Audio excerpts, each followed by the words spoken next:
केंद्रीय सामाजिक न्याय राज्यमंत्री रामदास आठवले यांनी राज्यसभेवर तिसऱ्यांदा निवड झाल्यानंतर शिर्डीत पत्रकारांशी संवाद साधला. यावेळी त्यांनी विविध राजकीय आणि राष्ट्रीय विषयांवर भाष्य केले. राज्यसभेवर हॅट्रिक झाल्यानंतर शिर्डीत आलो असून शिर्डीचा खासदार होण्याची माझी इच्छा होती. मात्र आता मी संपूर्ण राज्याचा खासदार असल्याचे आठवले म्हणाले. पंतप्रधान नरेंद्र मोदी आणि गृहमंत्री अमित शहा यांच्यामुळे ही संधी मिळाल्याचे त्यांनी सांगितले. काँग्रेसवर टीका करताना राहुल गांधी यांनी देशात जातीय तेढ निर्माण करण्याचे राजकारण केल्याचा आरोपही आठवले यांनी केला. राज्यसभेवर तिसऱ्यांदा निवड झाल्यानंतर पहिल्यांदाच आपण शिर्डी या ठिकाणी आलेलो आहोत आणि शिर्डीचा खासदार होण्याची माझी फार तीव्र इच्छा होती, परंतु मी आता सगळ्या महाराष्ट्राचा खासदार आहे आणि शिर्डीच्या बद्दल मला नक्कीच प्रेम आहे. एक तर नरेंद्र मोदीजी, अमित शहाजी, नितीन नबीनजी, राष्ट्रीय अध्यक्ष बीजेपीचे आणि देवेंद्र फडणवीस यांच्या प्रयत्नाने मला तिसऱ्यांदा राज्यसभा मिळालेली आहे. एक तर रिपब्लिकन पक्षाच्या इतिहासामध्ये 3 वेळेला लोकसभेचा खासदार आणि 3 वेळेला राज्यसभेचा खासदार अशी संधी कदाचित मला एकट्यालाच मिळालेली आहे. आमचे रिपब्लिकन पक्षाचे एकदा 9 खासदार होते, एकदा 4 खासदार होते आणि रिपब्लिकन पक्षाचे राजाभाऊ खोब्रागडे हे राज्यसभेचे डेप्युटी चेअरमन होते. पण मला मात्र 6 वेळेला संसदेमध्ये जाण्याची संधी मिळालेली आहे आणि त्याचं कारण हेच आहे की बाबासाहेब आंबेडकरांच्या मुव्हमेंटला गती देण्यासाठी मी सातत्यानं महाराष्ट्रामध्ये फिरलो. दलित पॅंथरची मुव्हमेंट खेड्यापाड्यामध्ये वाढवली. दलितांवरती होणारे अन्याय अत्याचाराच्या संबंधामध्ये भूमिका घेत असतानाच दलित आणि मराठा, दलित आणि सवर्ण यांना जोडण्याची बाबासाहेबांची भूमिका मी लोकांच्या समोर, लोकांच्या गावागावामध्ये मांडली आणि सर्व जाती धर्माच्या लोकांना एकत्र आणणारं बाबासाहेबांचं मिशन आहे. हा संदेश मी गावागावाच्या लोकांना दिलेला आहे आणि त्यामुळं आमच्या दलित पॅंथर ऑफ इंडियाच्या कालखंडामध्ये सुद्धा अनेक जातीचे, धर्माचे कार्यकर्ते माझ्यासोबत होते. आता पक्ष जो आहे तो पक्ष मला आता पुऱ्या देशामध्ये वाढवण्याची संधी मिळालेली आहे. काही लोकांना वाटत होतं कदाचित मला ही तिसऱ्यांदा राज्यसभा मिळणार नाही, पण नरेंद्र मोदीजी, अमित शहाजी यांनी तर निर्णय घेतलेलाच आहे. पण माझ्या राज्यसभेसाठी देवेंद्र फडणवीस यांचेही मोठे योगदान आहे. राज्यसभा मिळाल्यानंतर मी आता देशभर फिरणार आहे. बाबासाहेब आंबेडकरांच्या संविधानातला एकतेचा, अखंडतेचा, समतेचा संदेश मी साऱ्या देशातल्या अनेक राज्यामध्ये जाऊन मी हा प्रचार करणार आहे. त्याचबरोबर नरेंद्र मोदींचं जे व्हिजन आहे, सबका साथ सबका विकास, नरेंद्र मोदींचं व्हिजन आहे देशातली गरिबी हटवण्याचं. नरेंद्र मोदींचं व्हिजन आहे भारताचं नाव जगाच्या पाठीवर चर्चिलं जावं गेलं पाहिजे आणि जगामध्ये भारताची चर्चा झाली पाहिजे, भारताची इकॉनॉमिक चर्चा झाली पाहिजे, भारताच्या डेव्हलपमेंटची चर्चा झाली पाहिजे आणि त्याप्रमाणे नरेंद्र मोदीजी आता अत्यंत ॲक्टिव्हपणे देशाच्या प्रधानमंत्रीपदावर काम करत आहे. जगातल्या अनेक देशांच्या बरोबर त्यांचे संबंध अत्यंत चांगले आहेत. कृत्रिम बुद्धिमत्ता AIची जी कॉन्फरन्स झाली त्याला जवळजवळ 80-85 पेक्षा जास्त देशांचे अध्यक्ष, प्रधानमंत्री उपस्थित होते. त्यामुळं जी कृत्रिम बुद्धिमत्ता जी आहे ही मानवाच्या कल्याणासाठी, देशाच्या कल्याणासाठी त्याचाही आता नवीन टेक्नॉलॉजीमध्ये वापर करणं अत्यंत आवश्यक आहे आणि त्याला मोठ्या प्रमाणामध्ये मजबूत करण्याचा प्रयत्न आपल्या भारत सरकारचा आहे. एक तर देशातले शेतकरी असतील, शेतमजूर असतील, कष्टकरी असतील, महिला असतील, युवक असतील, त्यानंतर दलित आहेत, आदिवासी आहेत, OBC आहेत, एक तर नरेंद्र मोदींचा अजेंडा हा आहे की सर्व जाती धर्माच्या लोकांना घेऊन जायचं. नरेंद्र मोदीजींनी सुरुवातीलाच रामनाथ कोविंद हे आमचे दलित समाजाचे आहे, त्यांना देशाच्या राष्ट्रपती पदावर 5 वर्ष संधी दिली. त्यानंतर आदरणीय द्रौपदी मुर्मू यांना ते आदिवासी आहे, त्यांना ही संधी मिळालेली आहे. आणि आपल्याला माहीत आहे की अनेक राज्यामध्ये आदिवासी मुख्यमंत्री, ओबीसी मुख्यमंत्री, ब्राह्मण मुख्यमंत्री, त्यानंतर इतरही समाजाचे मुख्यमंत्री बनवण्याचे काम त्यांनी केलेलं आहे. आणि काल जी 4 नावं अनाऊन्स करण्यात आली, एक तर माझं नाव बीजेपीच्या कोट्यामध्ये यासाठी अनाऊन्स झालं की मी बीजेपीच्या मतावर निवडून येणार होतो. यापूर्वी 2 वेळेला 14 आणि 20 या दोन्ही वेळेला मी बीजेपीच्या पाठिंब्याने राज्यसभेत निवडून आलेलो आहे आणि मी रिपब्लिकन पक्षाच्या तिकिटावर निवडून आलेलो आहे. माझं नाव संसदेमध्ये, राज्यसभेमध्ये रिपब्लिकन पार्टी ऑफ इंडिया म्हणून त्या ठिकाणी आहे.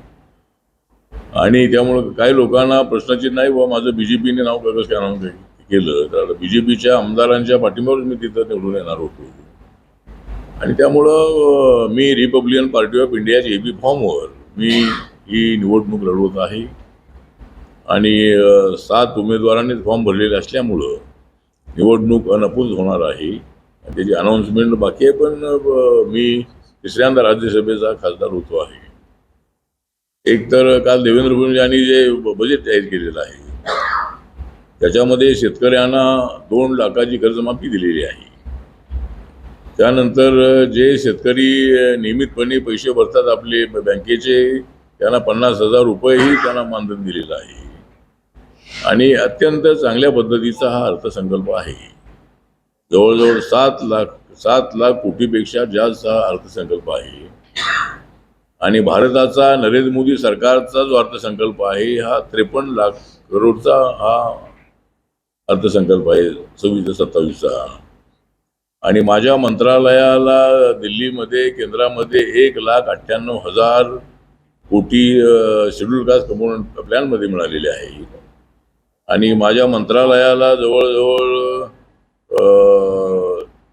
2,000 पेक्षा जास्त करोड रुपये मिळालेले आहे. आणि अशा पद्धतीनं आणि महाराष्ट्रामध्ये शेड्यूल कास्टसाठी 23,000 कोटी आहेत, ट्रायबलसाठी 21,000 कोटी रुपये आहेत. आणि अनेक डेव्हलपमेंटच्या मुद्द्यावर हा बजेट अत्यंत सामाजिक न्यायाचं, आर्थिक न्यायाचं आहे.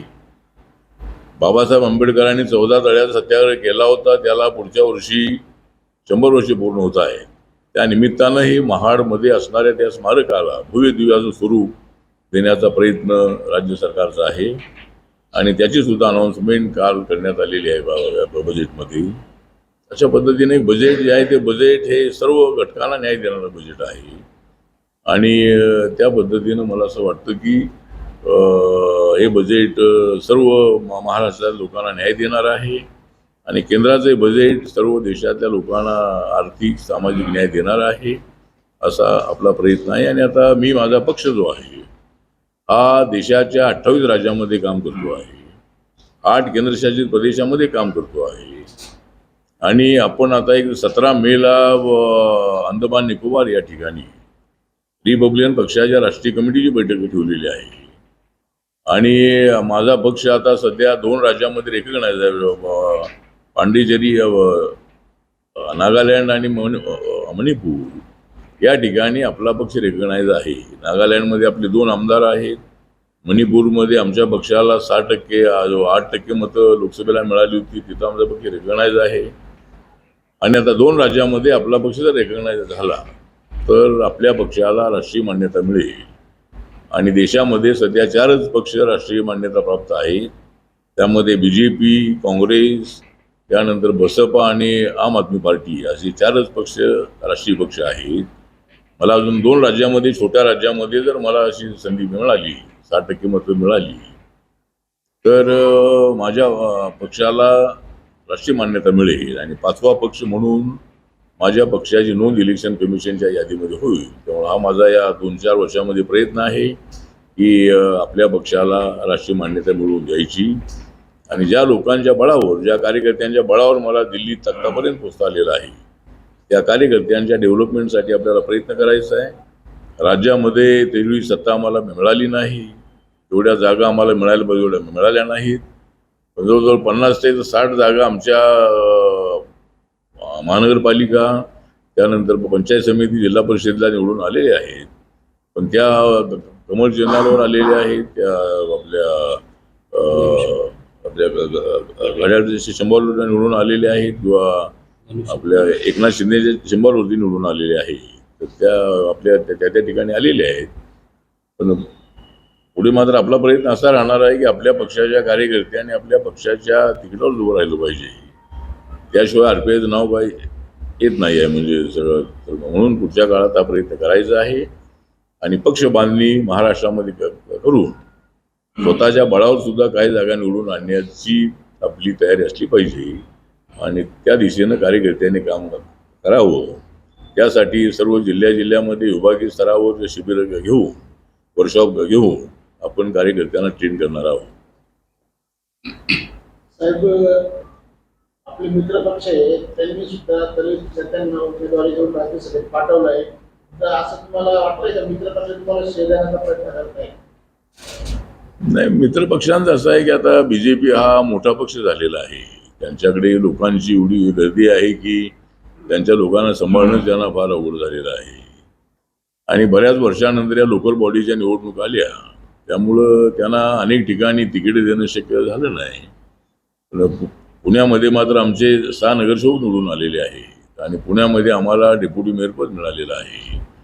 त्यामुळं मित्रपक्षाची अडचण आहे, पण तरी आम्हाला आमचा कोटा मिळाला पाहिजे. माननीय देवेंद्र फडणवीस यांनी सांगितलेलं आहे की आम्हाला ज्यादा तिकीट तुम्हाला देता आली नाही, पण जी महामंडळ आहे त्याचं एखादं 1-2 चेअरमन पद आहे, त्यानंतर एक MLC आहे, काही महामंडळाचे सदस्य आहेत, काही कॉप्शनचे मेंबर आहेत. तर अशा पद्धतीनं आपण आपल्याला मदत करू असं त्यांनी सांगितलेलं आहे. वाघमारेच्या विषयी ज्योती वाघमारे विषयी समजा ज्योती वाघमारे राज्यसभेवर 2 खासदार घेतले. शिंदे गटाने वाघमारे मॅडम भाजपने पाठवलाय. असं वाटतं की तुम्हाला श्रेय देतंय भाजप. भाजप मित्रपक्ष श्रेय देतंय. नाही, ज्योती वाघमारे यापूर्वी काँग्रेसमध्ये होत्या, त्या सोलापूरच्या आहे. त्या डॅशिंग असणारे आमच्या दलित समाजातल्या त्या नेत्या आहे आणि त्या ठिकाणी राहुल शेवाळे यांचं नाव चर्चेत होतं.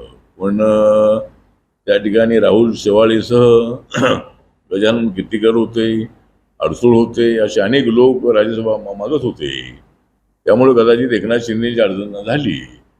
त्याच्यामध्ये कुणाला द्यायचं त्यापेक्षा मग एखाद्या महिलेला त्या द्यावं.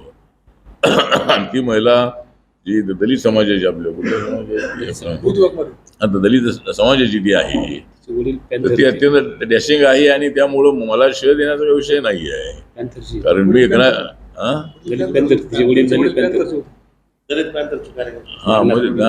आता दलित पॅंथरचे कार्यकर्ते तर आमचे अनेक होतेच होते. म्हणजे दलित पॅंथरमध्ये काम करणारे आज कुठल्या कुठल्या पक्षामध्ये लोक गेलेले आहेत. त्यामुळे माझे सगळ्या पक्षात लोक आहेत. त्यामुळं ठीक आहे, तर ज्योती वाघमारे त्या अत्यंत ॲक्टिव्ह आहेत आणि त्यांना संधी मिळाल्यामुळं त्या संसदेमध्ये, राज्यसभेमध्ये आपली भूमिका चांगली मांडतील अशी अपेक्षा आहे. भाजपनं पण विदर्भात दलित चेहरा दिला आहे. आता भाजपने जो दलित चेहरा दिलेला आहे, जो आपला आदिवासी चेहरा आहे, त्या मॅडम ज्या आहेत त्या तिथल्या नगरसेविका आहेत आणि वरती नरेंद्र मोदीजींचा जो प्रयत्न आहे की एक त्यांनी आदिवासी दिलेला आहे, एक त्यांनी मी दलित बौद्ध मी आहे, त्यानंतर एक मराठा आहे आणि एक धनगर OBC आहे. तर अशा सर्व जातीच्या लोकांना संधी देण्याचा प्रयत्न केलेला आहे. तर त्यामुळं नरेंद्र मोदींचं आणि आमच्या BJPचं व्हिजन आहे की सर्व जाती धर्मांना घेऊन पुढं जायचं. काँग्रेसला तुमचा आरोप करते तुम्ही जातीमध्ये BJP जे आहे ते जातीमध्ये भांडणं लावते. नाही, मला वाटतं की काँग्रेसने एवढ्या वर्षामध्ये भांडणं लावलेली आहे, ती सोडवता आम्हाला एवढी वर्ष गेलेली आहे. त्यामुळं काँग्रेस भांडणं लावण्याचा विषय नाही आहे, काँग्रेसच भांडणं लावण्याचा प्रयत्न करते. आणि राहुल गांधी देशभर फिरून ते सातत्यानं समाजामध्ये फूट पाडण्याचा प्रयत्न करत आहे आणि काँग्रेसची पॉलिसी राहिलेली आहे ती डिवाइड अँड रूलची. त्यामुळे समाजामध्ये काही फूट पाडण्याचा विषय नाही आहे. सर्वांना एकत्र आणायचं आहे. निवडणुकीच्या वेळेला आपण एकमेकांच्या विरोधामध्ये लढू. निवडणुकीनंतर मात्र समाजासाठी सगळ्यांनी मिळून काम केलं पाहिजे, अशी आमची भूमिका आहे. रोहित पवारांनी प्रफुल्ल पटेलांचं नाव घेत हे ट्विट केलेलं आहे.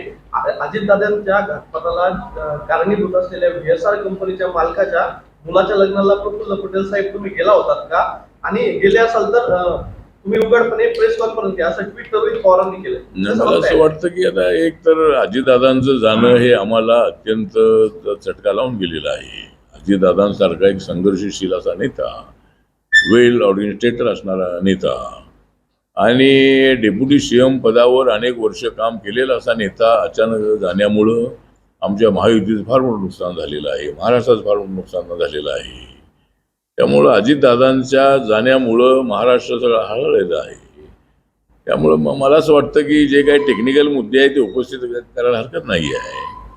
पण आता प्रफुल्ल पटेल कुणाच्या लग्नाला गेले होते, आता त्यावेळेला त्यांना काय माहीत आहे, त्यावेळेला सिव्हिल एव्हिएशन मिनिस्टर होते आणि VSR कंपनी जी आहे त्या कंपनीचे अनेक एअरक्राफ्ट आहेत. त्यामुळं प्रफुल्ल पटेल हे सिव्हिल एव्हिएशन मिनिस्टर असताना त्या लग्नाला गेले असतील. आता आम्ही अनेक लग्नाला जातो, आम्ही अनेक वेळेला आमच्यावर अनेक लोक येतात, फोटो काढतात, आम्हाला माहीत नाही कोण फोटो काढता येते. त्यामुळं मला असं वाटतं की प्रफुल्ल पटेलांवर तसा आरोप करणं योग्य नाही. पण VCR कंपनीची पूर्ण चौकशी झाली पाहिजे. एक तर व्हिजिबिलिटी नसताना ती परवानगी उडण्यासाठी का ते देण्यात आली. त्यानंतर ते जे लँडिंगला त्या ठिकाणी अडचण होती तर त्या कॅप्टननी त्या पायलटनी ते विमान पुण्याला आणून उतरायला हवं होतं. अनेक वेळेला ज्या ठिकाणी लँडिंग होऊ शकत नाही त्या ठिकाणी एअरक्राफ्ट जे आहे ते दुसऱ्या ठिकाणी आणतात आणि पुणे 10-12 मिनिटांवरती होतं. त्यामुळं आता त्यामध्ये ही चौकशी झाली पाहिजे. पायलटची त्यामध्ये काय चूक झाली की त्यामध्ये काय बिघाड होता, बिघाड असताना का परवानगी देण्यात आली, या सगळ्या बाबींची चौकशी झाली पाहिजे आणि जे त्याला जबाबदार आहे त्यांना कठोर शिक्षा झाली पाहिजे, अशीच आमची भूमिका आहे. पण माझं व्यक्तिगत मत असं आहे की याच्यामध्ये घातपात असण्याचा विषय नाही. अजितदादांचा शत्रू असा कोणी अजिबात नव्हताही. त्यामुळे अजितदादांनी सगळ्या पक्षामध्ये मित्र होते आणि अजितदादांना असं काहीतरी कोणी घातपाताने असं करेल असं स्वप्नात येत नाही आहे. पण झालेली घटना अत्यंत दुर्दैवी आहे आणि कुणाच्या चुकीमुळं हा अपघात झालेला आहे याची चौकशी होऊन त्यांना शिक्षा झाली पाहिजे, अशी आमची मागणी आहे. इराण इस्रायल युद्ध सुरू आहे देशात, इराण इस्रायल युद्ध सुरू आहे देशात. तेलाची परिस्थिती काय आहे, इंधनाची परिस्थिती काय आहे, केंद्रीय पातळीवरती या संदर्भात काय चर्चा सुरू आहे का, किंवा काय मीटिंग? आता जे अमेरिका, इस्रायल आणि इराणचं युद्ध जे चाललेलं आहे त्यामुळं सगळ्या जगाला त्याचा फार मोठं नुकसान आहे. एक तर जे ऑइल इकडं आलं नाही तर अनेक गाड्या ठप्प होणार आहे, अनेक कारखाने बंद होणार आहे आणि जे काय मोमेंटम आहे आपलं इकॉनॉमिकल ते बऱ्याच प्रमाणामध्ये थांबणार आहे. त्यामुळं अमेरिका आणि इस्रायल आणि इराणचं युद्ध थांबणं अत्यंत आवश्यक आहे.